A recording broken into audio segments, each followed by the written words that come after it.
Hi guys and welcome back to Lexalexus. Today we're going to resume with our championship score predictions. The international break has officially concluded, which means we're back in the swing of predicting the championship. And as always guys, I always love hearing your contribution in predicting what you think will happen this weekend in the comments down below as well. And of course, scoring points, you can do so by leaving your predictions, and you can score points on the Lexalexus Football Prediction League.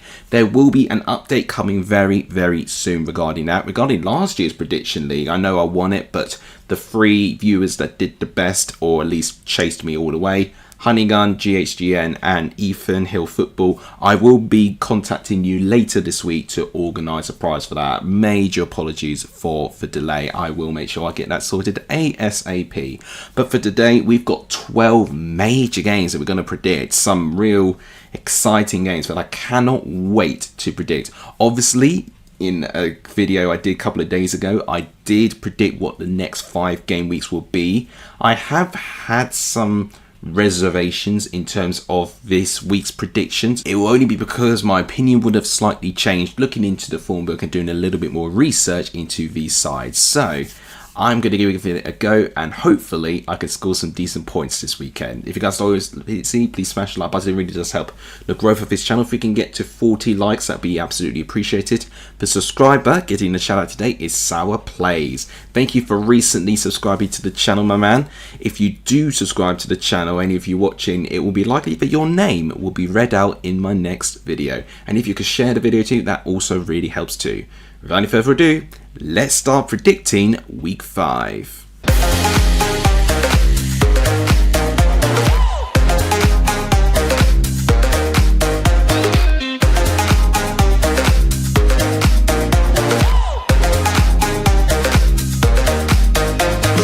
We kick things off on Friday with Ipswich against Sheffield United, 2 teams really bang out of form and really underachieving based on the expectations provided on them at the start of the season. Most people would have predicted these two to finish within the top 6.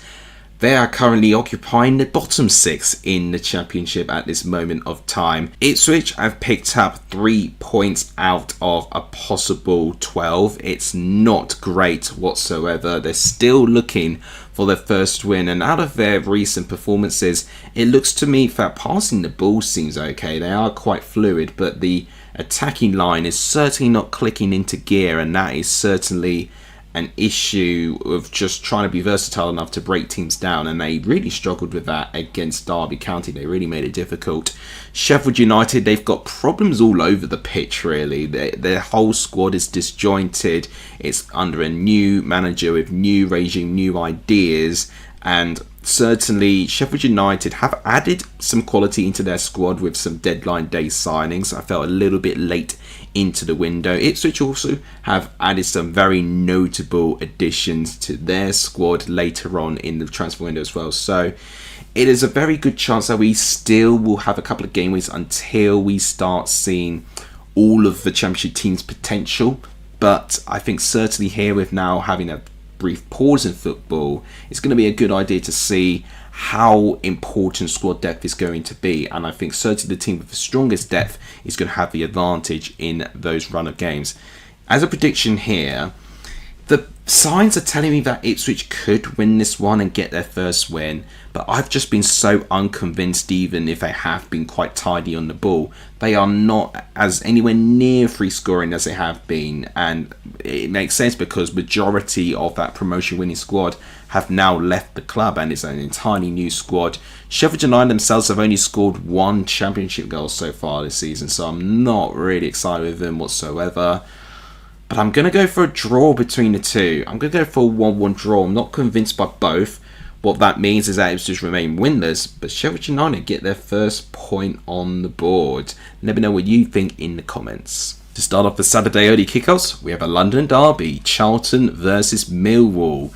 This is intriguing. Both sides have picked up a decent amount of points at the start of the season, but both are operating the middle of the table. Charlton have picked up 1 win so far, which was in the opening day. Since then, they've not picked up a win. They picked up a draw and 2 consecutive defeats going into the international break. Now, I will say in their last home game against Leicester, I thought they were very unfortunate not to get at least a point in that game. And I think it is going to be determined their survival based on how well they could do at home. Millwall certainly have been very puzzling.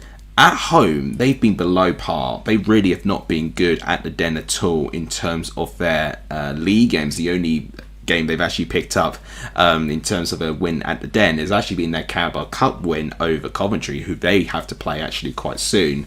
But away from home, Millwall have been a different beast. They've picked up 2 away wins against Norwich and most recently Sheffield United. So I think this is going to be a very interesting game. I know Millwall also have a very strong record against Charlton. So the signs are telling me that I think it is potentially Millwall's game to win here. But for how disciplined Charlton have been and how difficult they've made the Valley look this season, I think they might be able to get something, but just not all 3 points. Prediction here, I'm going to go for a 1-1 draw again. And I'm going to promise you, I'm not going to predict every game as a draw. So I will have some variety here, but I can't separate them at the moment. It feels like, Millwall, the form books would say that Millwall are going to struggle at home, but I do think Millwall have a better squad, but I just think that home advantage for Charlton makes this game a great leveller. So I'm going to go for a level draw. Let me know what you think in the comments. Next up, we've got Oxford going up against Leicester. 2 teams entirely different positions in the table.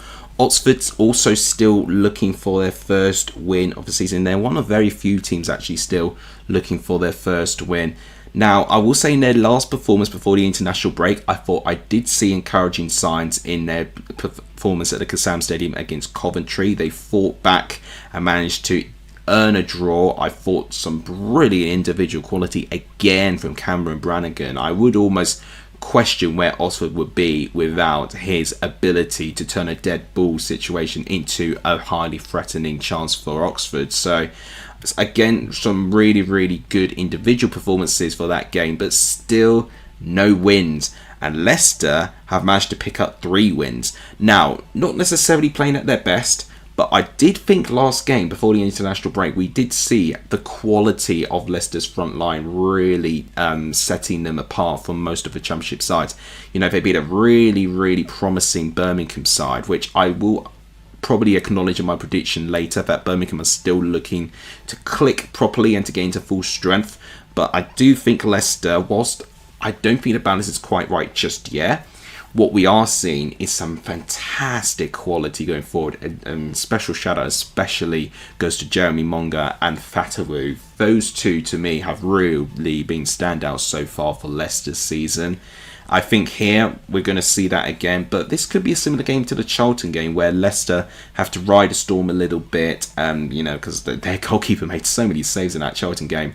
It could be another similar tricky and nervy couple of minutes there, but I think with some individual quality, Oxford have been susceptible defensively. I think I'm going to go for a 2-0 away victory to Leicester. I back them to get 1, if not maybe 2 goals in this game.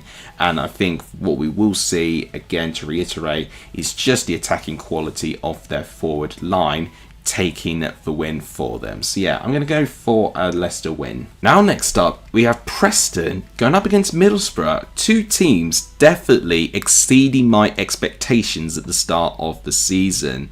And as context, guys, this game I think took me the longest to decide a prediction for, and I'm still not 100% with it. So FYI, this to me I think is the trickiest game to predict, because Preston at home have shown that they can beat absolutely anyone. They beat what now we could see a promotion favourite in Leicester by 2-1, and they also beat Ipswich by 1-0, nullifying their passing play. Middlesbrough, however, have beaten everyone in their opening 4 games. They've not dropped a single point. They've only conceded 1 goal so far this season. I was not expecting stats like this from Middlesbrough at the start of the season. This is so tough because I think a lot rides on the availability of what Preston can offer, especially Osmajic. I think he's going to have a really big impact on his day. We saw the impact that he had for Preston against Queen's Park Rangers, for instance, and he made a nuisance of himself against Leicester too. He is one of the major difference makers in that squad. Middlesbrough have got some threatening players of their own though, and I think that it can lead to some exposure of that back line. I'm also going to look for Preston's point of view, Thierry Spool. I thought he is now growing in confidence in his new club too. Tough one this, but for what I do know, Preston have a really good record against Middlesbrough.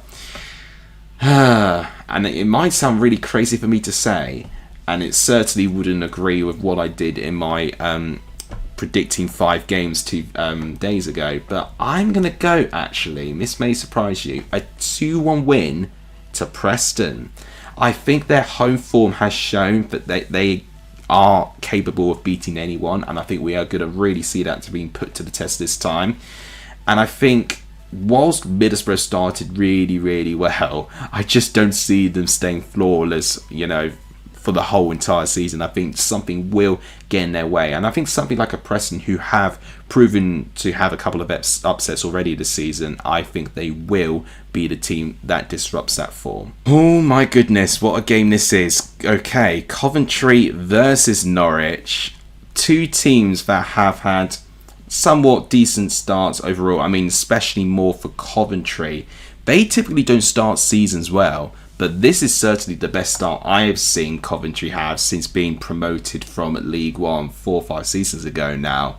So in terms of what I am liking about them, they're scoring really, really frequently so far, and there's certainly some good performances. Haji Wright, especially up front, is proving to be the main bulk of the goals and especially the points that Coventry are getting at the moment.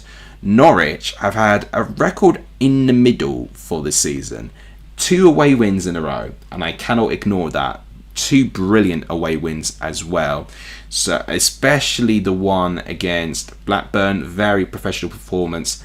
And one player, if he's fully fit, I think could win Norwich a game single-handedly, and that is Josh Sargent. And what I think we'll see here, I think this will be a slogging match where I think both teams will try and outscore. Ooh, this could be any scoreline for me, but I just have a very strange feeling. Norwich have got a really good record against Coventry, haven't they, as well?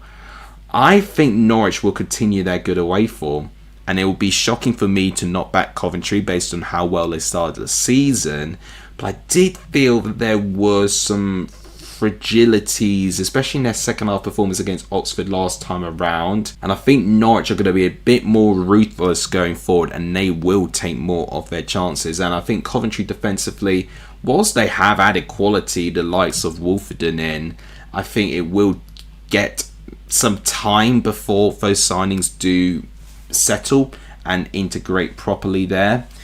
I'm going to go actually for a 3-2 away victory to Norwich. I see goals in this game, and I'm just going to give the edge to the away side with the firepower they have and the fact that they do have a really good recent record against this Coventry side. Let me know what you think in the comments. I think this is a tough game to call. Next up, we've got Sheffield Wednesday going up against Bristol City. Now, I really want to see Sheffield Wednesday get their first win of the season, but I'm not going to just give them the win willy-nilly and just hoping and praying that they will get it. I am going to eventually back them. I just don't know which game realistically I can see them do that at the moment.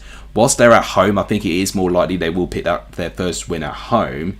This Bristol City side have proven to be really good so far this season. Gareth Struber has got a perfect balance of letting the flair players do lots of the attacking play, but he's got some defensive discipline within his team as well. Now, I don't think it was into entirely full effect against Hull because they conceded 2 goals, but they did win that game by 4-2, and they have been in a variety of games. They won 4-1 against Sheffield United, for instance, and then they're involved in a 0-0 draw themselves against Charlton. So I do think it's been quite random in terms of their results. You either get loads of goals or you get hardly any. Sheffield Wednesday, unfortunately, they are shipping loads and loads of goals, especially in the league, but there is definite fight there, and I think there is a small part of that squad that maybe if they could click into gear, it could spell some hope for Sheffield Wednesday. But unfortunately, I just think that squad's a little bit light, but I can't undermine their passion. They've clearly shown that in their Carabao Cup recent victory over Leeds United on penalties. I, however, think Bristol City will be too strong quality-wise. I'm going to go for a 3-0 away victory to Bristol City. I heavily back them in this game. I'll be very shocked if they do not score a couple and keep a clean sheet here. Next, we've got Stoke versus Birmingham. Two teams also in the top half of the table that I have been impressed at times this season. So again, it just makes this prediction a whole lot more difficult. Both teams actually had a defeat last time around before the international break too. Stoke lost their first game of the season at home against what I think is a very underrated West Brom side at the moment. I think a lot of people are trying to say that West Brom are not going to sustain this form. I generally think, and I will elaborate on this when I do predict West Brom, I think there is a real good potential squad there. But Stoke certainly have the potential too. We have seen it already with Masaba scoring a couple. He's proven to be a really good young youthful loan player picked up from Manchester City. I've been impressed of the impact of Sorba Thomas as well. Victor Johansson again in goal has been absolutely sensational. There is a core and a spine in this Stoke City squad. Birmingham arguably could be a little bit more disjointed. It is almost an entirely new starting 11 with the amount of business that they've done, and that has continued going to deadline day as well. So I still think it's going to take a little bit of time until Birmingham know their strongest 11, and I think they will improve as the season goes on. But I think this is actually a decent time for Stoke to be playing Birmingham. Oh, this is tough. I'm either going to back a Stoke win or a draw. And I just have a very sneaky feeling, whilst I think Stoke probably will create a bit, I think it won't be enough. I'm actually going to go for a draw here, 1-1. I was really hot to predict Stoke, but I have changed my mind last minute because I do know what also Birmingham are capable of too. So, yeah, I'll settle it with a draw. Next up, we've got Swansea going up against Hull City. Now, I am certainly liking Swansea a little bit more at this moment. They did have that poor performance against Middlesbrough, of course. But we have learned now that Middlesbrough seem to be a really decent team this season. And what we have seen with Swansea in their last 3 games is a lot more promise. They've managed to pick up 2 wins. And I was especially a big fan of how professional they were against Sheffield United to get the win in the way that they did. They drew against Watford as well, away from home, which actually Watford have looked quite strong at home so far. So a decent result for them too. I just think Swansea have got a decent identity at this moment, and they have got some good players. I've been a big fan of how Galbraith has done so far. Hull, they certainly have changed approach from the pragmatic style of their draw against Coventry to just try to outscore the opposition. They've conceded so many goals. I mean, 2 against Oxford, 4 against Bristol City. You know, they are conceding goals left, right and centre at this moment of time. So I wouldn't be surprised if they concede a couple more here, unless they do revert back to what they did against Coventry and stay a little bit more defensive. But for me, I think they will ship a couple more goals, and I think Swansea could beat Hull. I'm going to go for a 2-0 victory to the Swans. Been a big fan of them so far. They've looked really, really savvy actually, and looked really good on the ball. I think that will show here in this game too. We were speaking about Watford. We've got to now talk about them now. They're at home against Blackburn. Now, 2 sides I've got very different views on. Watford is a side that I'm actually quite excited about what they can do this season. I mean, defensively, they still need work. They've not kept a clean sheet so far this season. But they are scoring a decent amount of goals. You know, they managed to get a 2-2 draw in the end against Southampton, a team who I do think will be up there in the table. They did get a home win against QPR as well, got a draw against Swansea. They're doing relatively well, Watford, and have done well to bounce back from the opening day defeat against Charlton. Now, in terms of Blackburn, if we didn't have Sheffield Wednesday, I probably would be ranking them as the team with the worst transfer window this season. They've lost their spine of their team from last season and lost so much experience. I mean, I thought Joe Rankin Costello was already big in itself. You know, players like Bat and Vyman, you know, are older, and it was likely that they wouldn't have kept them anyone. But yeah, Rankin Costello is not an old player whatsoever. And then someone like Lewis Travis as well, to go to a championship rival. And I do think it does put a lot of pressure on the unknowns that they've recruited from European clubs all over the world. So yeah, Blackburn, to me, I'm a little bit nervous about this season. I am certainly a lot more excited about Watford. I think, was it Aaron Kunda that managed to score against New Zealand and had a really good individual effort to get that goal. I just think there are some really exciting players at Watford at the moment, and I certainly think they will entertain again. As a prediction, I'll go for goals. Let's go for 2-1 to Watford. Again, not a clean sheet.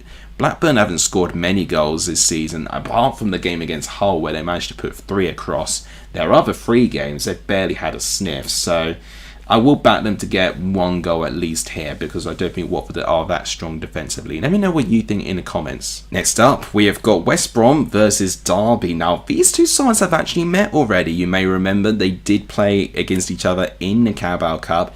It ended up as a draw, and Derby got through on penalties in the end. So a big result already, and could that hinder on how the game plays out here? Now, one thing I do know for a fact, West Brom have started so well this season. I've been a big fan already with Isaac Price. He has settled so well in that league, and from a little bit of an unknown, I didn't really know too much about him, and he has really taken this league to a duck to water. He has done so well so far.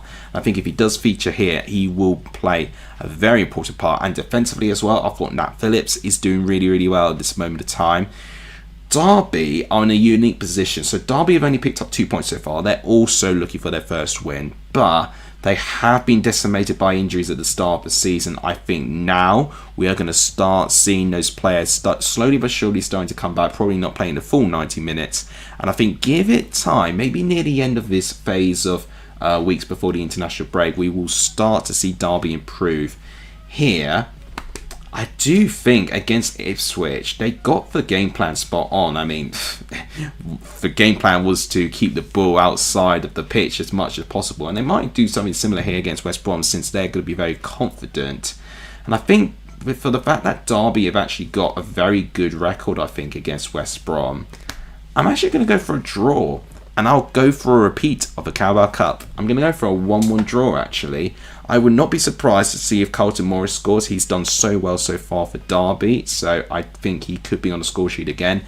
The question is, can West Brom reach Derby more than once? They certainly could, based on how Derby have defended at times, but I think the professionalism of that Derby performance against Ipswich is giving me faith that they can get these results and can grind through them. So I'm going to go for a draw, maybe a little bit brave, but yeah, I feel like it will be a result for Derby simply because they've got a good record too. Let me know what you think in the comments. Now here's a game you would not want to miss on Premiere.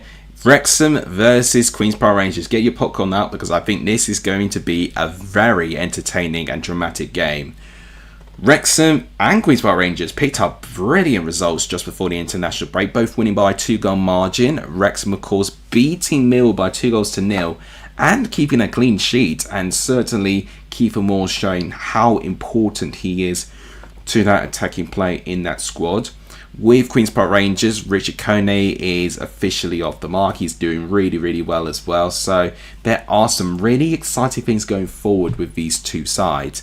Defensively, leaves a lot to be desired from both of them. Now, Wrexham have kept a very rare clean sheet against Millwall, but in their other games, they have conceded so much XG per game so far.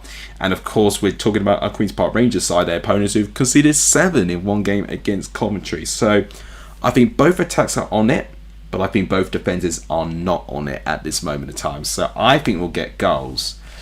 I'm going to go, and Wrexham will really want this first win at the race course. They really overdue it. But I think Queen's Park Rangers will actually take the lead in at least 2 occasions. And I think the game will end by 2 goals each. I'm going for a Desmond. And that is going to match the Sheffield Wednesday result. Now, the difference of that game is that Wrexham led 2-0 and they threw the lead away. I think this is actually going to be one where Queen's Park Rangers take control first, and Wrexham need to show that fight back to get into the game. So we've not seen a lot from Wrexham so far, but I think they've got the capability of doing so. And what a finale game to predict this week. It is the return of the South Coast Derby. Oh my goodness. Southampton and Portsmouth.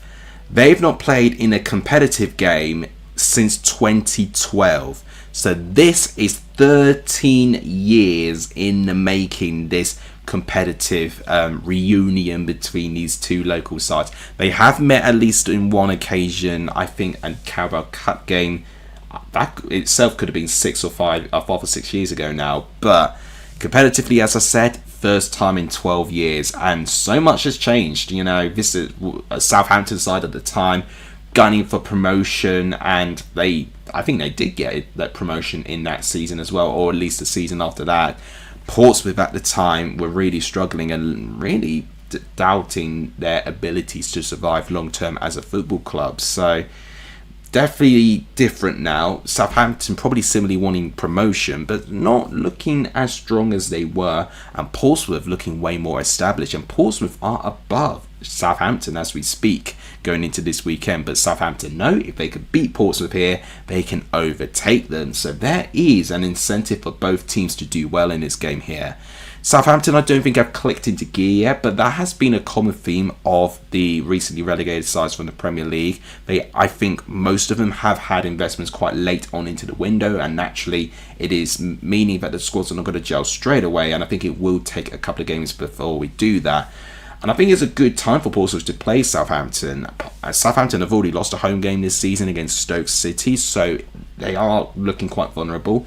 But Portsmouth themselves have been interesting. So they've picked up 2 good wins so far this season, and then they've had 2 pretty below par performances. I mean, yeah, the loss against Norwich wasn't great. I thought the away draw against West Brom, I thought was actually quite ballsy from them. I think they did really, really well to get to the result that they managed to get to in the end. And then, of course, that win against Oxford, thought they did well. And then they ended their game before the international break, beating Preston at home. So I think away from home, I'm still not quite as strong as I am with Portsmouth as they are at home. But we have seen that they can be competitive. Southampton, they're still looking for their second win. They've only won once so far this season, which was the opening day against Wrexham. This is going to be dramatic, I think. And I feel it might have some edge to it. I think it'll be very stop-start with fouls and cards and fights and handbags being thrown around. But as a result and a prediction, I am liking the quality of Southampton's squad a little bit more than Portsmouth's. I'll compromise and I'll go for a 1-goal victory. I'm going to go for a 2-1 here to Southampton. I just think they could have more in the locker if they're going to be chasing the game, and I wouldn't be surprised if most of the game ends in a draw state, but Southampton just have late drama, as they typically have done. You know, they've had late drama against Wrexham, late drama against Watford as well. It seemed to be the squad doing the late show this season, and I think we'll see something similar like that again. But I'm going to go for a dramatic 2-1 win to the Saints. Let me know what you think in the comments. Just like that, guys, that wraps up my predictions. As always, these are only my predictions. I don't have a crystal ball. I can only predict what I believe is going to happen in these games. As always, guys, I'd like to hear your predictions as well in the comments down below. But I'll wrap it up. Thank you guys so much for watching. Please like, subscribe, and share. They're free to do, and they really, really do help in the channel. Upcoming videos, I will be giving my reaction to the transfers and transfer ranking very soon. I have made references to certain transfers throughout the video here, and I will go through the away kits at some point soon. So lots of content still to be looking forward to. Thank you guys so much for watching. You guys are legendary for signing up this video, and as always, I'll see you guys soon. Take care, everyone.